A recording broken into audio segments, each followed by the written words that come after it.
Now, in the Buddha's descriptions of the Four Noble Truths, which I guess most people here are familiar with, but this is the Buddha's essential formula for a sort of a map of the spiritual domain of what's necessary, what the basic problem is, and what's the way to work with it. The Four Noble Truths.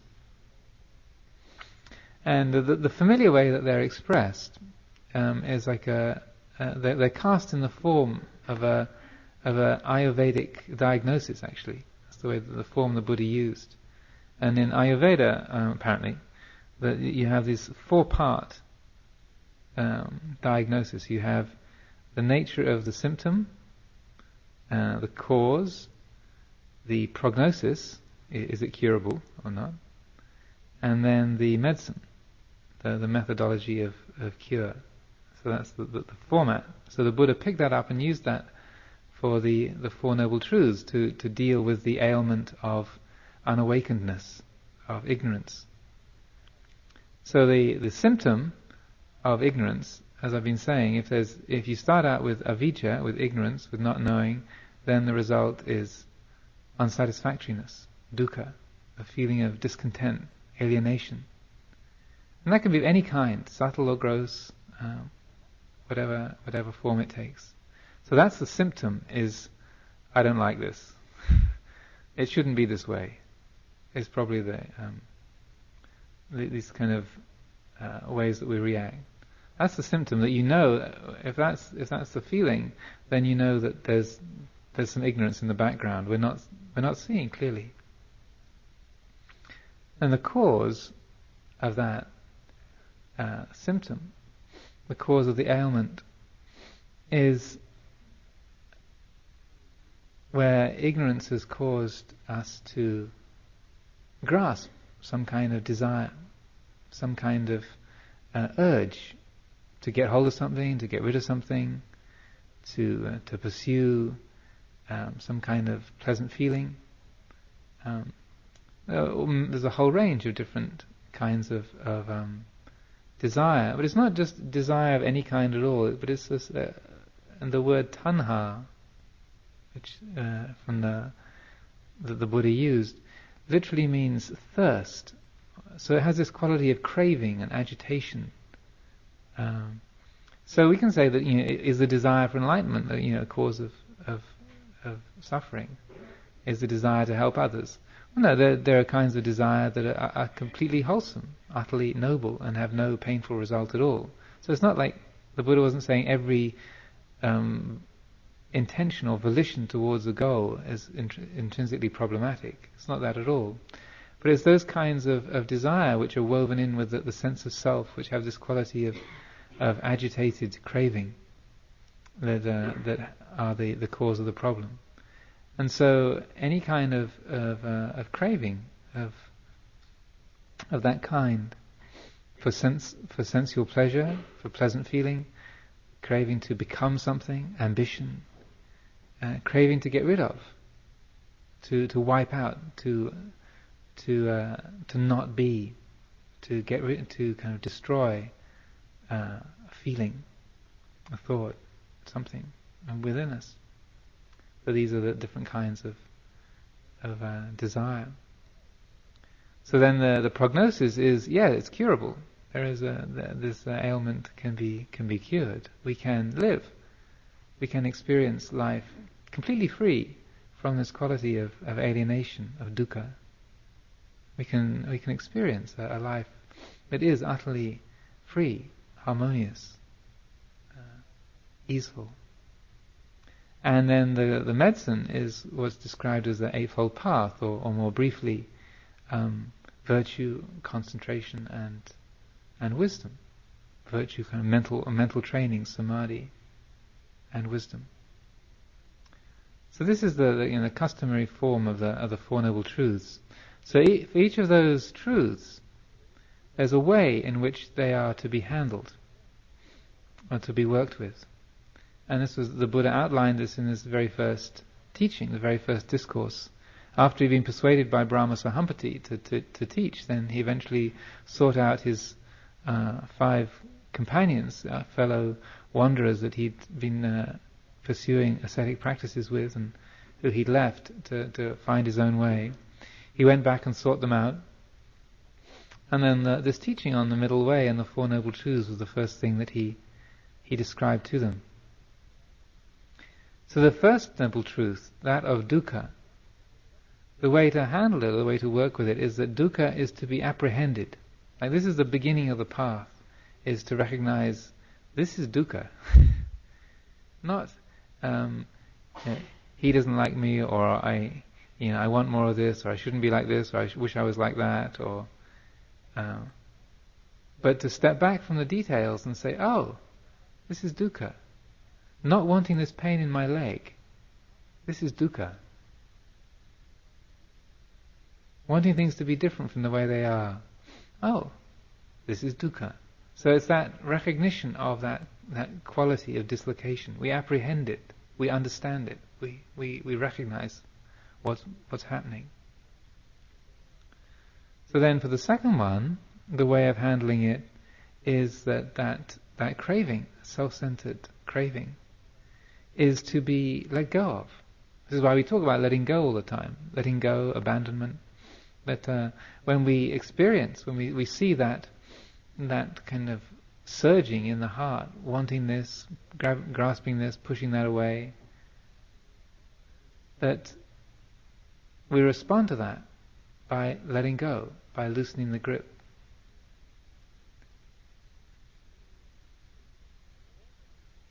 The third noble truth, or let's say the fourth. Let's take the fourth one first of all. The fourth noble truth, the path, is to be cultivated, to be developed, so that those qualities of virtue, of mental focus, mental training, wisdom, these are to be cultivated, developed, brought into being. They don't just happen on their own. They need to be nurtured, like a garden, like a child. They need to be brought forth. And then the third truth, which is why I mention this, which is particularly significant, is that when suffering ceases, when that dukkha dissolves, when we've let go of that craving, say we want to not experience pain, we want to have this or that, when we've let go of that desire, that craving, then, as I've been describing, then there's this feeling of relief. Now, if we if we're not careful, then what happens is there's a moment of relief as the painful feeling disappears, or we experience that absence of desire, and we go, oh, great. And then, because that spaciousness, because space is not interesting, because emptiness does not grab our attention, because the silence between the words is not as meaningful or attractive, interesting as the words, as the space between people is not as interesting as the people. And interesting can be attractive or unattractive or whatever. You don't say, oh, what a beautiful space between you and me today. We don't say that kind of thing, do we? Oh, there's lovely space between me and the window. Oh, what a beautiful space in your lawn. It's like we don't say that. Oh, what an ugly! That's a really ugly space in the sitting room there. We don't say that because it's like, what an ugly piece of furniture. Well, what an ugly face looking out of the mirror. What a beautiful tree. The judgments, the interest, the opinions form around the objects. So space is not interesting. Peace is not interesting. It's not exciting. And as I was saying before, the conditioning that we have is that if it's interesting and exciting, it's good. If it's normal, if it's ordinary, it's not interesting. So, space, emptiness, is the most ordinary and normal thing of all, right? There's more space than there is anything else in the physical world, right? I mean, and if you know a little bit about physics, you know that even, say, a solid object like this bell, you think this is a nice solid metal bell. Well, even the most solid of things is mostly space. In an average atom, the nucleus of the atom, say you have an atom of hydrogen, then the nucleus of the atom is like an orange, and the electron that spins around the nucleus is like is at the distance of the edge of a football field, football stadium. So that's just the hydrogen atom, the most simple, one proton, one electron. So it's, you got there's a lot of space in a football stadium. And if the solid, the main lump, the main solid bit is the nucleus, you have to go all the way across the stadium to get to the electron, which is just a fragment of the size of the nucleus. So the atom itself is like 99.99999% space. That's the same for all the material world. Our own bodies. We say, I'm 70% water. Wow, think of that. Well, the water is like 99.99999% space. Most of what we are in the physical world is space. If you've read anything about black holes, where you have where matter has collapsed so that there is no space in them, that the protons and neutrons and electrons, everything have collapsed under this sort of super gravitational force. They've undergone this enormous crunching. The entire mass of the planet Earth would fit in a teaspoon. That's us too. That's all of us. Not only everybody in this room, everyone, all of IMS, this entire building, this wonderful, grand, stately home, all of the grounds, all the trees, all of Massachusetts, all of the USA, the whole northern hemisphere, southern hemisphere, all the oceans, the fishes and the trees and the whales and the mountains, the whole caboodle could be squished down into, you could get half a dozen of them. 20 or 30 of them in a glass, Heavy stuff. So, space is incredibly common, but it's of no significance, is it? When we look at each other, we don't think, wow, there's this really interesting space between your atoms, Damien. We don't, because the space is neither female or male. It's not old or young. It's not tall or short. It doesn't grab our attention. The senses pick up that which is not space, that which is possessed of form. So we have to go counter to the habit of our senses, which are geared for basically physical survival in an aggressive, dangerous world. And most of our instincts are built around procreation, physical safety, and food gathering. Even though we might think of ourselves as sort of very sophisticated 21st century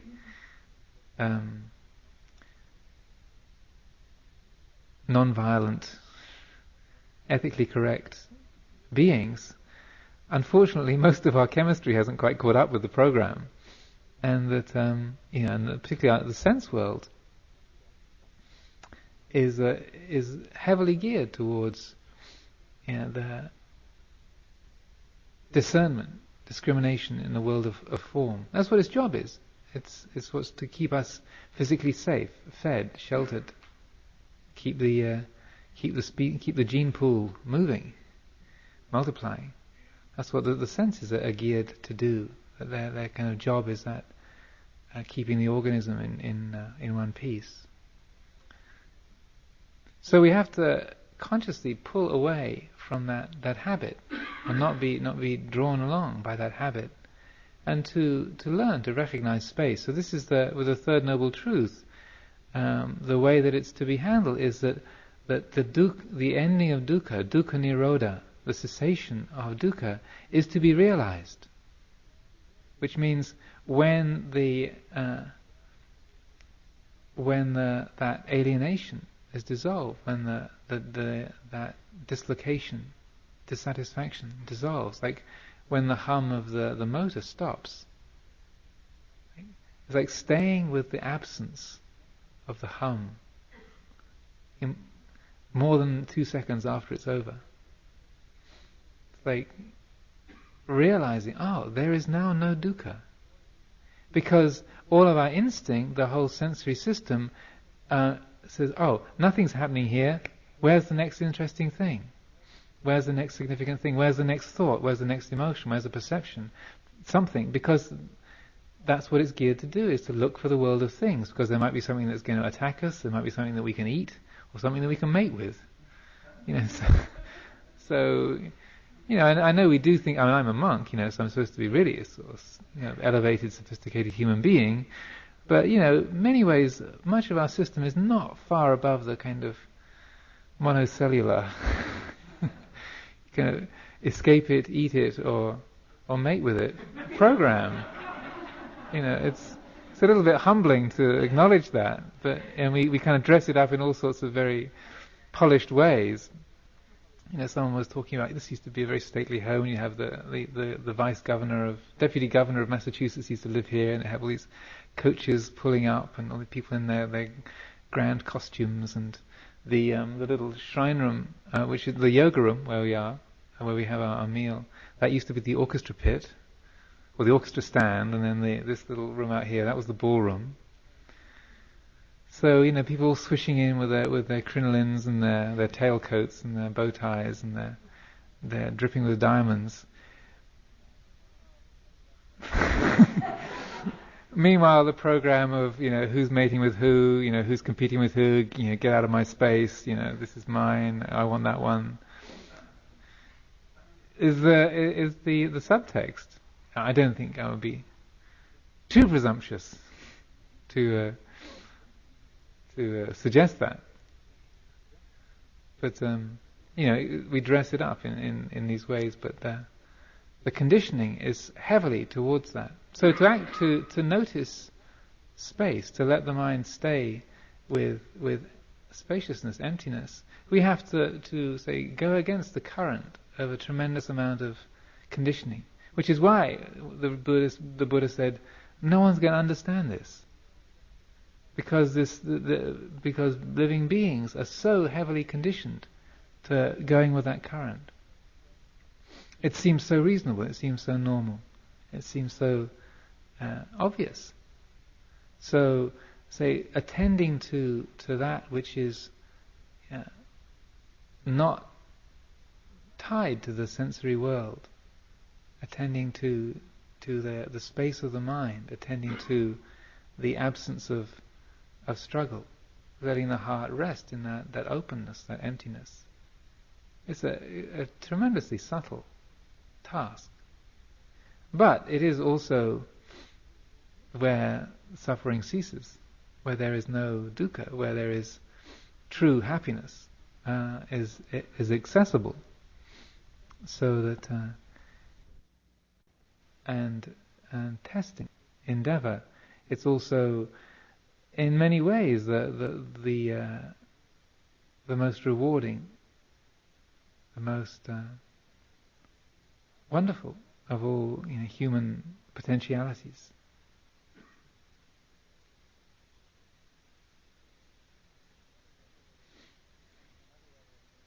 Another way of reflecting on the Four Noble Truths, which was the way one of the great Thai forest masters presents it, an elder monk who actually passed away some years ago now, called Lumpu Dun, had a different way of rendering the Four Noble Truths.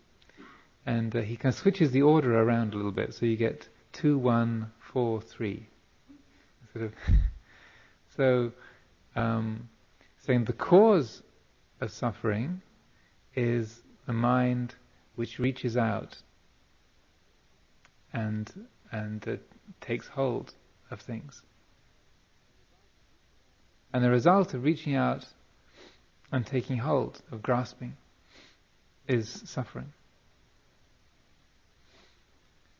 The path is the mind which lets go, that does not grasp at the conditioned world, and the result of that, of following that path, is the cessation of suffering, the ending of suffering. So the mind which reaches out and grasps is the cause, and the result of that is suffering. The mind which lets go is the path, and the result of that, of following that path, is no suffering, happiness.